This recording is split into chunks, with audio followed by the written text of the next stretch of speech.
Jagang jero toyo nirawening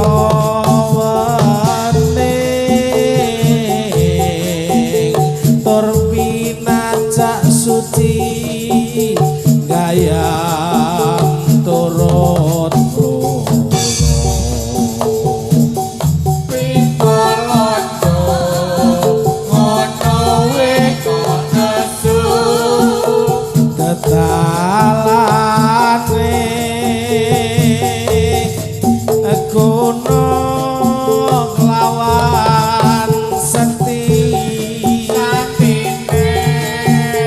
kudu anda pasor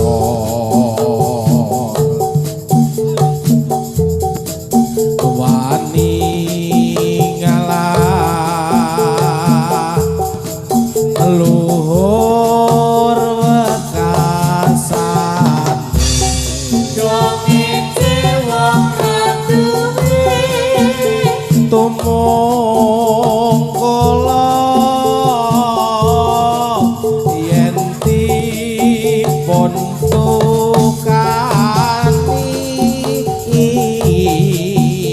babang dan timbangi ana catur pepolondo ngono weko nesu bapak pocong pasar mlati kidul danggo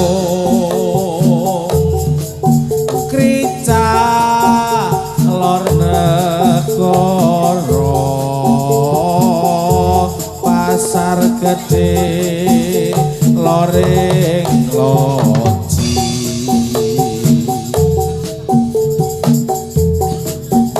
menggo ngetan kesasar neng godhong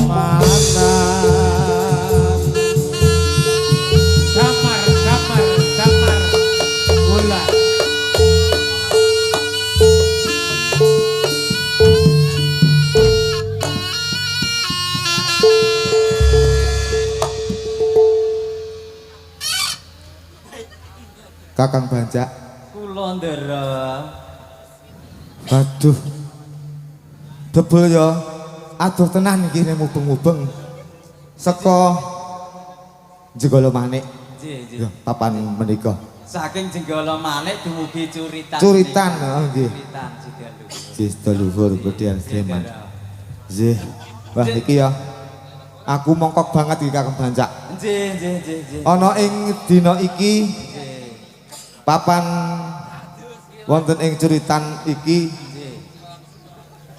dianani gegladen ngluri budaya Jawa anane jadilan ana ing dina iki niki panci kaleresan ndara wonten ing dalu punika kanca-kanca arga budaya lan inggih gladen kagem nglipur dumateng kanca sedulur wonten ing tlatah Ngodian lan Sleman umumipun ndara niki.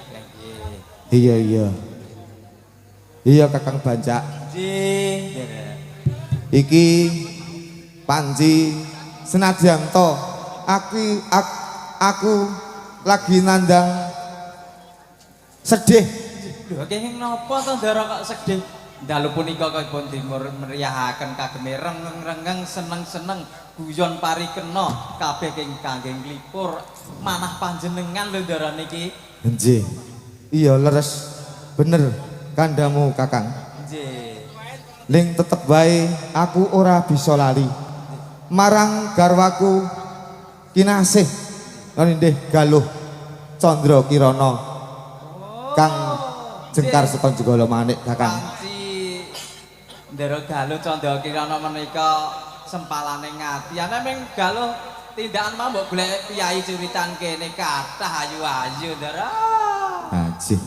Iya bener kandamu Kakang. Nggih. Anek ngono wae goleki anake Mbah Suraya ta. Jenengan itu. Wah, Iya ta, Cah? niki nggih Oleh angger wani regane. nggih nglipur niki ya seneng-seneng sinambi dolan, sinambi nonton. Ayo goleki Candra Kirana nipun. Jih, Ndara Panji pripun? ngaturaken sugeng lampahipun wonten ing dalu menika. Iya. Pandongamu Mas Ari, Nggih, Ndara Panji. awakku kaparingan bagas waras. Nggih, sami menika para pradonga wonten ing dalu menika saged makempal wonten ing dusun curitan menika Ndara Panji. Nggih. Nggih, Ayo, aku mongkok banget. Iki kanca-kanca padha kompak. nggih, Sindene yo komplit komplit. kaya jamu. Nggih, saking tlatah Bantul nggih wonten. Heeh. Saking tlatah Gunung Kidul nggih wonten. Ana. Wonten saking tlatah Sleman nggih wonten. Oh. Sing boten wonten saking tlatah Jakarta Ndara Panji. Sing saka Malang ya ana. Kok iso? Endi? Oh. Iki saka Malang ta iki? Niki Malang Mego. Oh. Niki Mas Pur niku Malang Mego, Malang Melintang. Oh, aja di ngono kuwi Mas Ari. Aku ora mentolo. Pokoknya bayarannya double niki lho Mas Tetek. Double, heeh. Mau jam 3, jam 3 pun dugi mriki. Wis tekan kene. Dugi mriki. Engko tak tambahane. Tapi mboten survei lokasi. Ngopo? Nilik rondo kidul desa. Wah, Nah niku. Ya tak kan Pur. Cocok ya. iya, aku ngerti. Amanat gurune ya Mas Ari ya. Wis poso karo tengah tahun Mas Ari. Iya, iki bacotke Niki ngeten Ndara Panji. pripun? Dalu menika kan istilahnya janjane jenengan Mas Dewa janjane nang Jatil nang kene iki lak ming reuni to. Bener, heeh. Ming reuni niki reuni nyeneng-nyenengke Mas Paijo Pitet pawange wau. Heeh, heeh. Wae keturutan iki. Keturutan. Mbak Nia, Mbah Suro, pokoke kanca-kanca warga budaya. Oh, biyen dok. Runtang-runtung dene ya Mas Ari. Untung nganti Mas Pitet iki duwe bojo. Iya. Jaman semono rebutan karo Kang Dewa takonono. Oh, apa? Heeh. Ditembung lho kae iki mbiyen. Aku ora ngerti kuwi. Cih ben isih semene aku Mas Ari.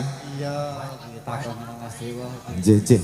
Oh, ana wonge. Wah, Ayo karang biyen ki ya bareng-bareng kok ya. Isih hafal to Mas Dewa? Bareng kok ya. Wah, jan jenengan iki. Kuwi ngono kuwi lho Mas Mancung lho lakone. Nek ngerti kuwi, nek ngerti ngono kuwi. Doro, arep muni piye kowe? iya, heeh. Isambi nek ketemu kanca-kanca suara ketemu ki ya mek do guyon-guyon Ya ngono jane ya. kan nguri-uri. Nguri-uri. Iya. Pokoke aja duri-uri, Cung. Diuri-uri, Jong. Neng apike. Apike, nah ora aja. Jih. Ki sinambi ana ing wengi iki. Pokoke kula makili paguyuban Arga Budaya. Nggih.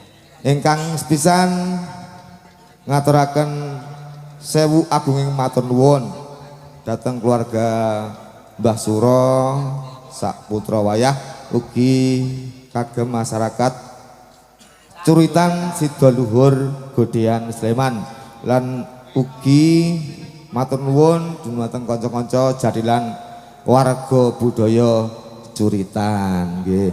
Nderek ndedonga mugi-mugi sowan kula sak rombongan wonten ing mriki saged gugah semangatipun kanca-kanca warga budaya Curitan saged grengseng malih ngono lho.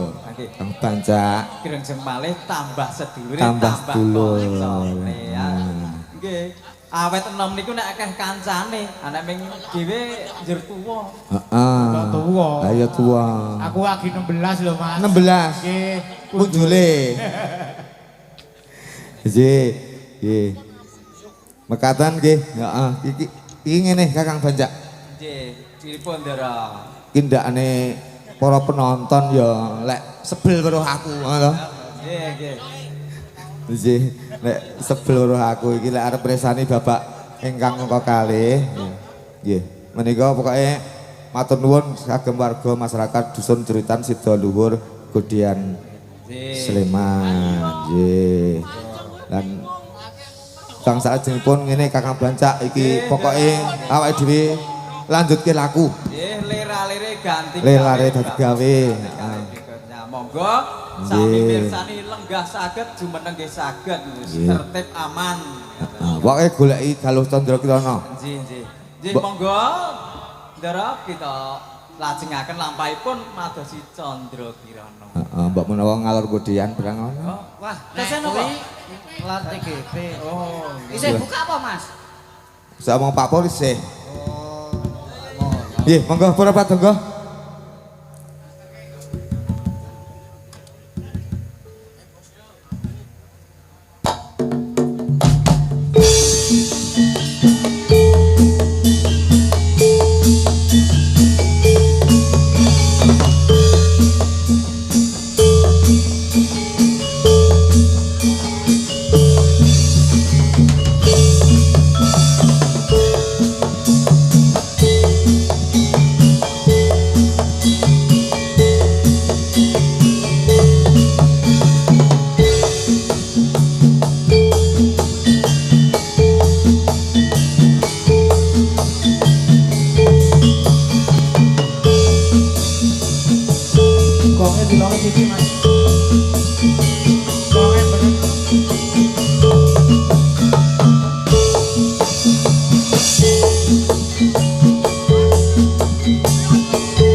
Inilah kesenian kita, jadilan argo budaya.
Os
amo jaya mrata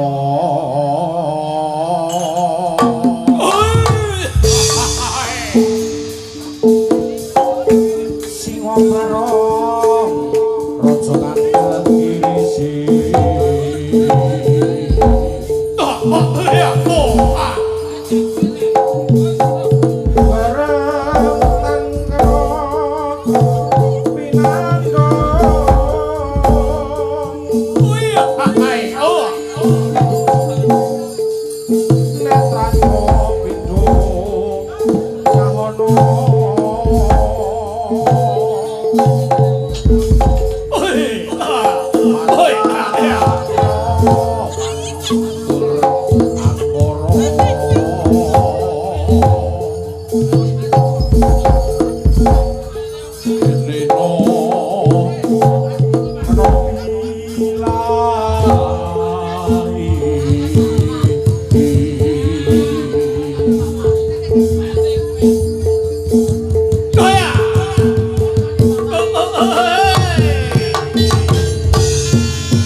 Tunggone yo.